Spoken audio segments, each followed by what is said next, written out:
You are listening to a BeachGlass Media podcast.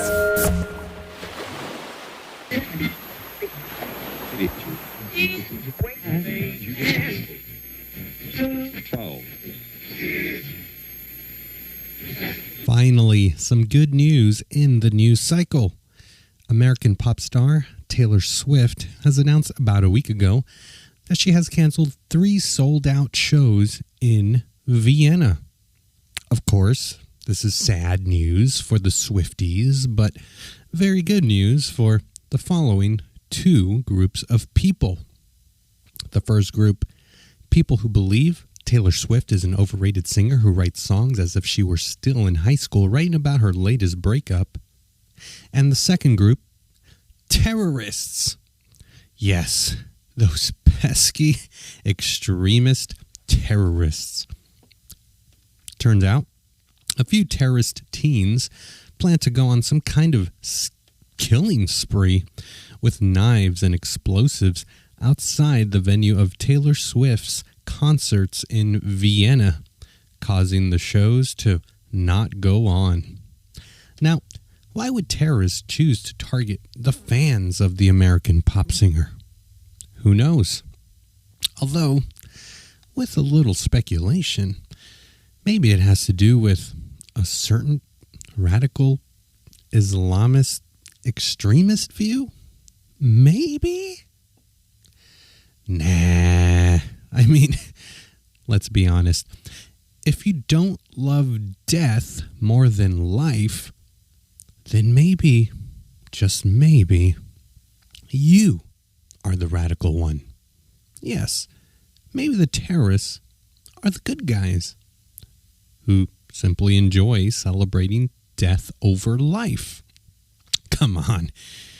If you don't love death more than life, then the next thing you're going to tell me is something wild like you oppose abortion too. And trust me, you wouldn't want that label attached to you, would you? As a matter of fact, celebrate life with death is the new slogan that Planned Parenthood is attempting to pass through to their new marketing campaign directors. The president of Planned Parenthood stated, quote, "We are just aiming to fix all the confusion, as most young adolescents assume that our organization exists to help new parents plan for parenthood. And we're tired of seeing healthy, full-of-life newborns come waltzing into our facilities." End quote. But enough about abortion. That subject is way too heavy. Where were we? Oh yes, terrorists. Well, why must terrorism happen in the first place, you wonder?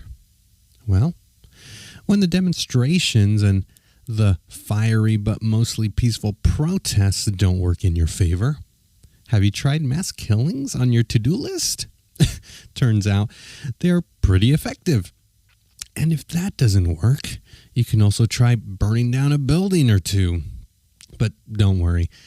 Just in the same way that God spared the firstborns from being killed during the plagues once the Israelites put blood on their doorposts in the Old Testament, the rioters and looters will pass over your property if you display the special lawn sign in front of your house that reads, "In this house we believe," and list all the major leftist liberal talking points. Trust me, you want to be on the right side of history on this one. And yes, racism is making a comeback as well. Since we brought up the Israelites and Passover, let's not forget that first, the Egyptians wanted the Jews dead. And then Germany, under Hitler, wanted the Jews dead. And now the radical group Hamas wants the Jews dead. And what does the Prime Minister of Israel, Benjamin Netanyahu, have to say about the Jews being attacked? His response to all of this is, give me a break, break me off a piece of that Kit Kat bar. Sounds like they need a break over there. But death is better than life, remember? We Americans learned this firsthand from those loving terrorists from the Middle East. We learned that death is better than life when those Islamist extremists flew those planes into the Twin Towers on September 11th, 2001. Osama bin Laden was a huge proponent of death over life, and it showed. Geez, what a lovable guy, that Osama bin Laden. So, with all that said and done, the next time you start seeing riots in the streets and buildings burning down and mass deaths, killings in the name of Allah, abortion numbers going through the roof, and Taylor Swift concerts being canceled, just remember those ultra-spiritual lawn signs which read, "In this house, we believe love is love," because it is imperative that you remember that death is greater than life. And if you don't love death over life, well then, it seems to me that you don't love life at all. And these extremist terrorists most definitely, without a shadow of a doubt, love America way more than Americans love America. So when you hear them say death to America, what they are actually saying is love to America. My name is Andrew Reyes, and this is Faith in Politics with me, Andrew Reyes.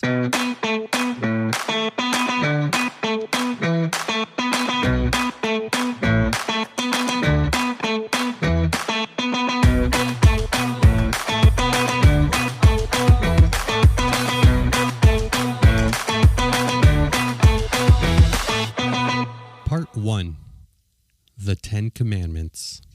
Thanks again for joining me on this project of mine. I hope you are enjoying it so far. If you are, please consider hitting the follow button or the subscribe button.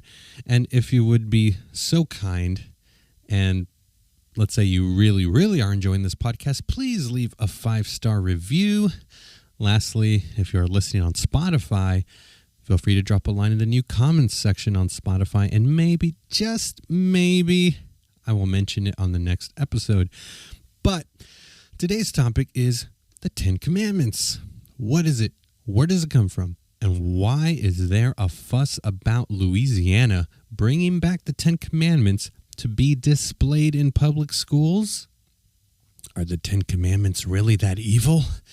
Well, let's find out. Here it is.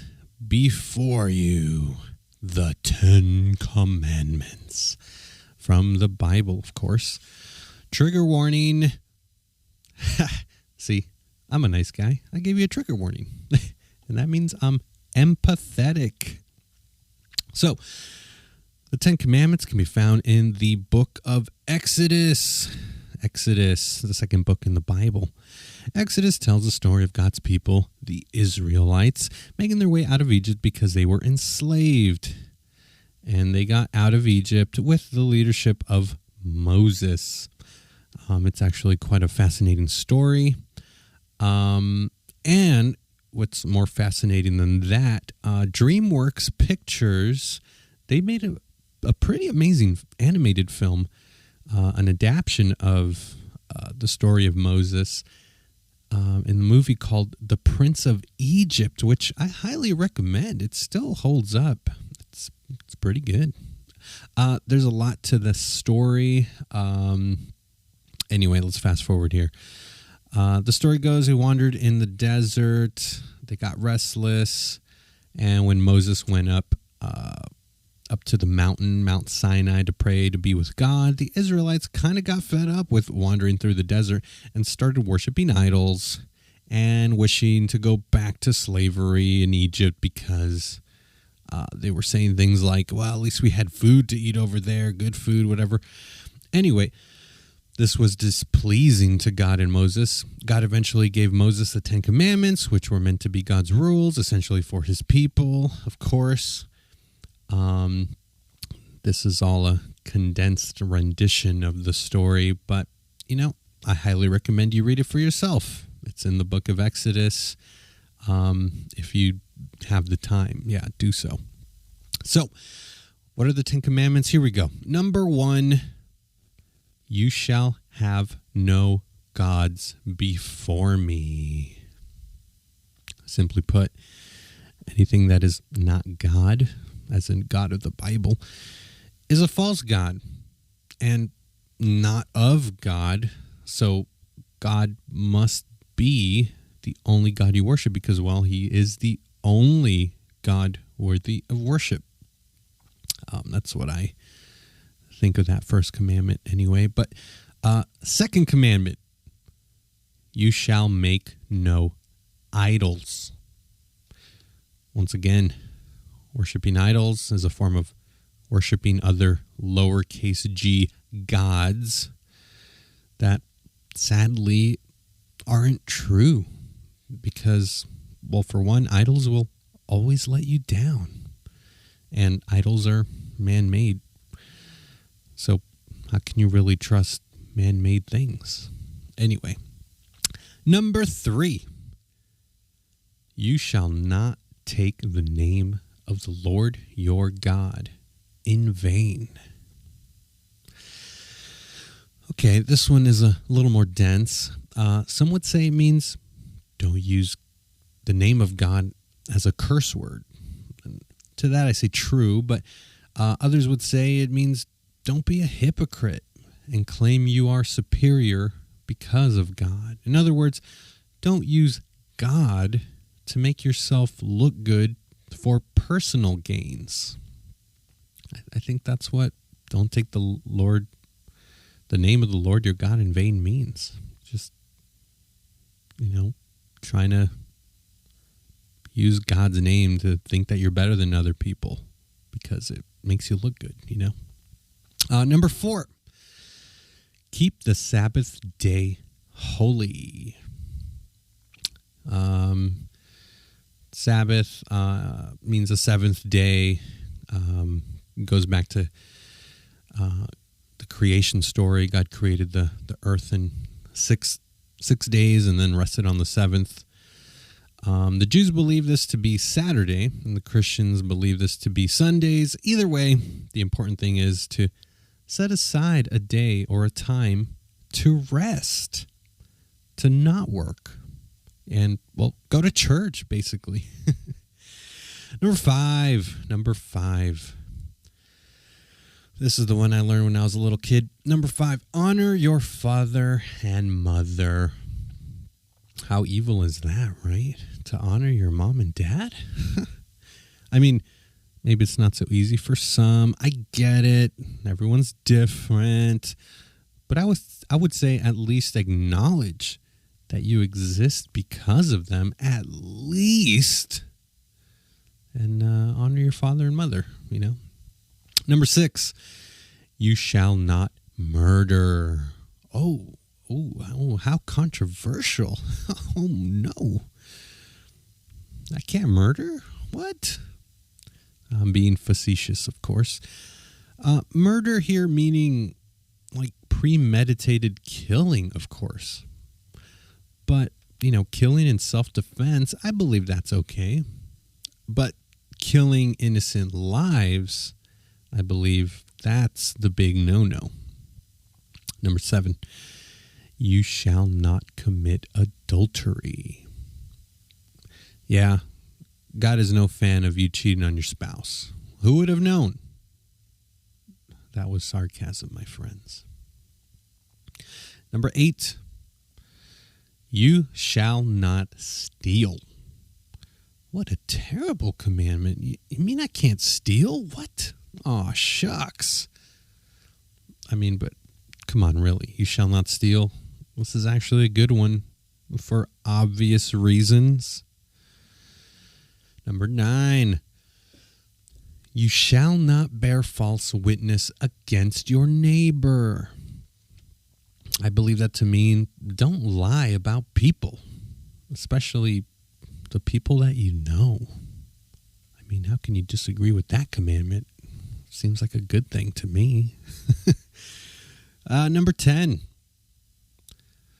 you shall not covet. Means to desire things that don't belong to you. You know, don't want the things that other people have when they don't belong to you. Kind of like don't steal. I can only imagine how much anxiety would be saved if we followed this commandment. But yeah, I mean, those are the 10 commandments and my little thoughts on them. But yeah, they're controversial, right? People are getting wound up about this idea of bringing them back on display in public school. How terrible, how horrible. The evil that will be bestowed upon the children.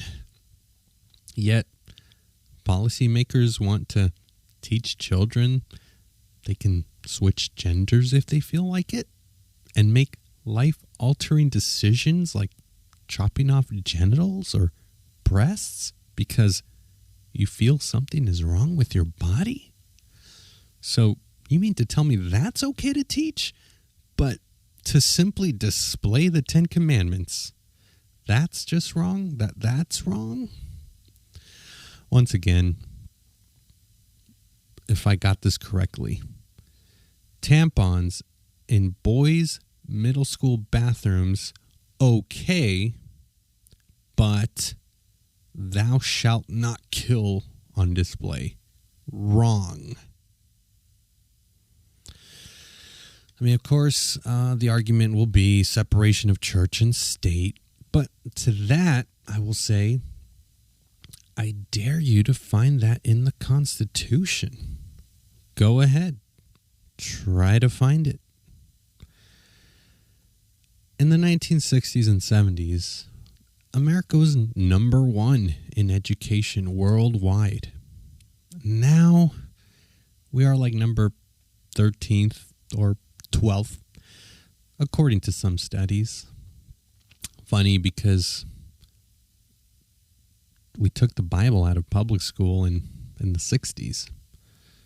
So, makes me wonder, why has our education level dropped?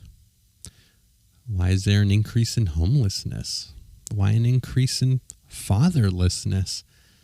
Why an increase in crime? I wonder why.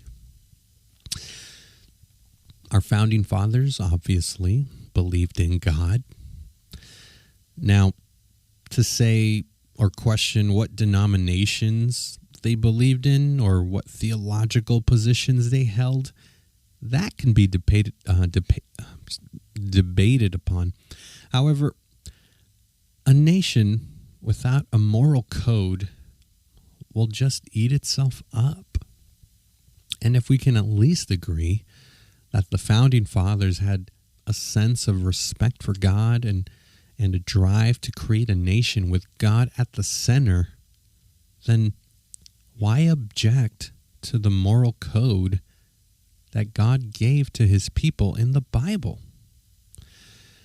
There's a quote from George Washington from his farewell address in 1796 that says, "Religion and morality are indispensable supports of our political prosperity." Washington knew that religion was central to the success of the United States. At the very least, we can start with the 10 Commandments, I think, and have some kind of discussion around it. How can "thou shalt not steal" be a bad thing, especially after seeing all the smash and grab going on around major cities in the last few years? How can anyone be happy about that? I believe, going back to the basics, and truly, the 10 Commandments are very basic. The 10 Commandments, I believe, just it might be a good place to start.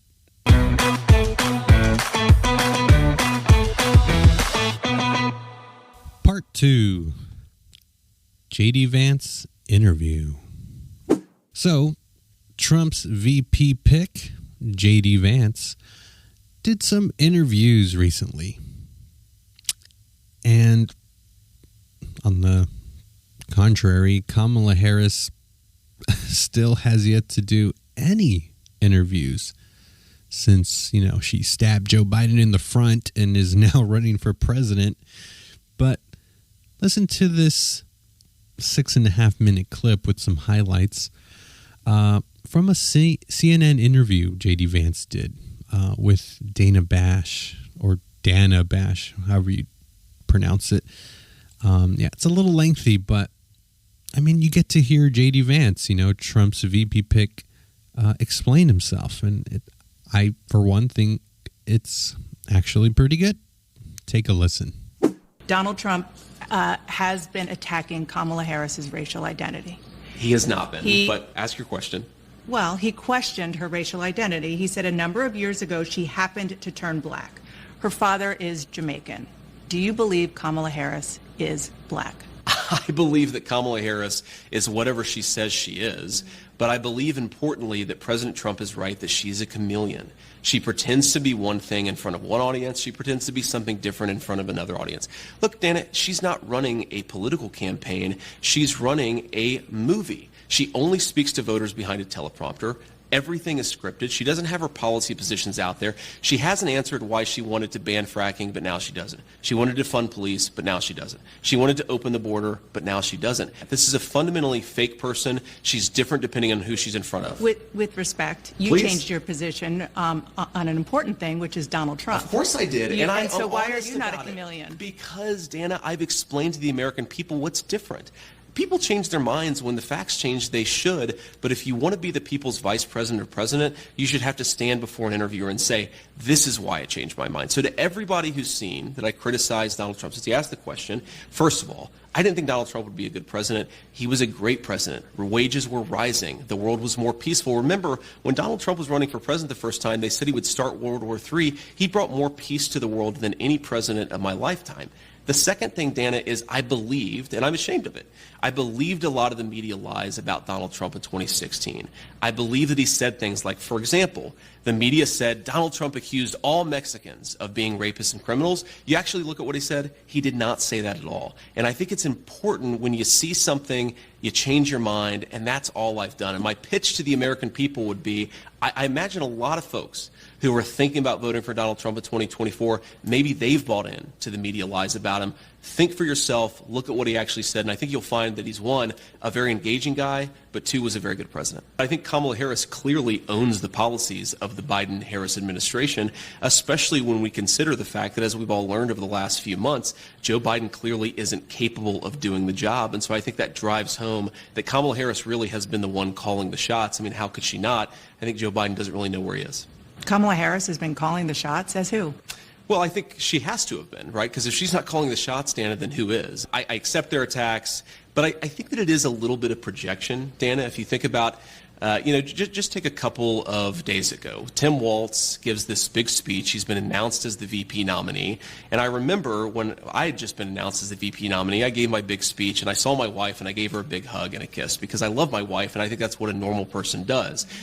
Tim Walz gave his wife a nice, firm Midwestern handshake and then tried to sort of awkwardly correct for it. So I think that what it is two people, Kamala Harris and Tim Walz, who aren't comfortable in their own skin because they aren't comfortable with their policy positions for the American people. You're saying Tim Walz doesn't have affection for his wife? I don't even understand that. I said that he acted weird, which he did, on a national stage in front of his wife and in front of millions of Americans who presumably were watching at home. And I think that it's projection, Dana. We're going to name call and hope that you don't notice that we don't have an agenda. That is the entire Democrat approach to this election. They have done both. They have both policies, and they are trying to define Dana, you as well.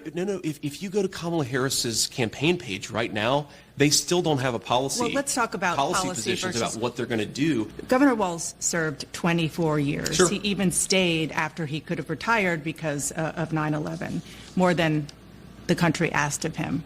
Do you honor his service? Well, of course, Dana, I honor his service, and I've never criticized what Tim Walz did when he was in the military. I criticized his retirement decision, and most importantly, Dana, I criticized his lying about his own record. I've never lied about what I did or overstated it because it would be beneficial to me in an election. I think that's what Tim Walz did. That's what I was criticizing, and yes, I do think it's scandalous behavior. The Harris-Walz campaign did say that the governor misspoke there. Sure.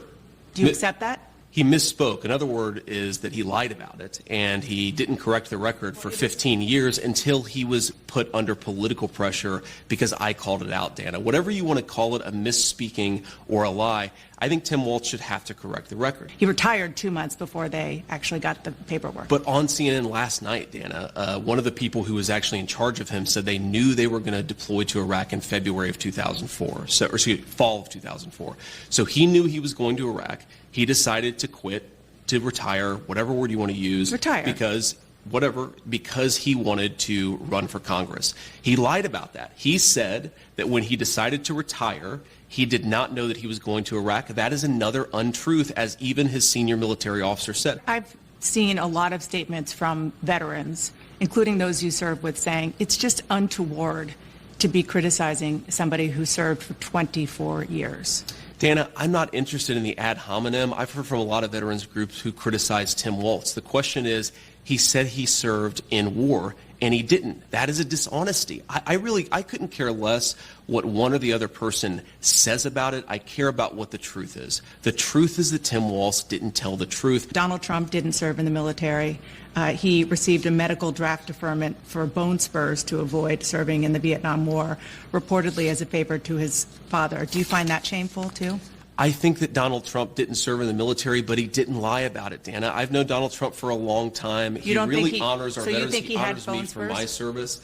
Donald Trump didn't lie about serving in the military. He didn't say that he went to Vietnam when he didn't. This is the problem. I don't criticize anybody. Whether they served our country or not, I think it's honorable to serve, but obviously a lot of people have reasons for not serving. I criticize somebody for embellishing their record, for lying, saying, I went to war. Dana, do you think that it's a problem that he said, I went to war, but he didn't actually? That seems to be a problem to me. Well, they've corrected that. Let's move on to... They've corrected it by admitting that Let's move on to... As I said, I for one think JD Vance did a great job on this interview. Well-spoken man, trying to win the vice presidency. Now, let's listen to our current vice president speak. Check it out. Breaking barriers does not mean you start on one side of the barrier and you end up on the other side. There's breaking involved. And when you break things, you get cut. And you may bleed. And it is worth it every time. Every time.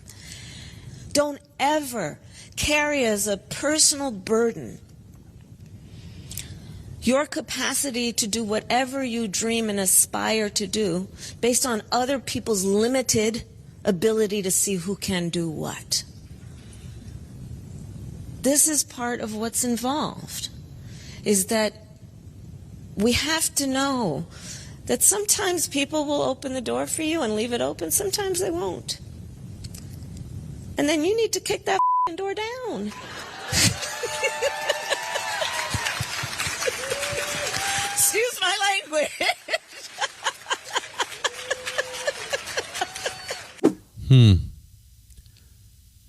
So inspiring.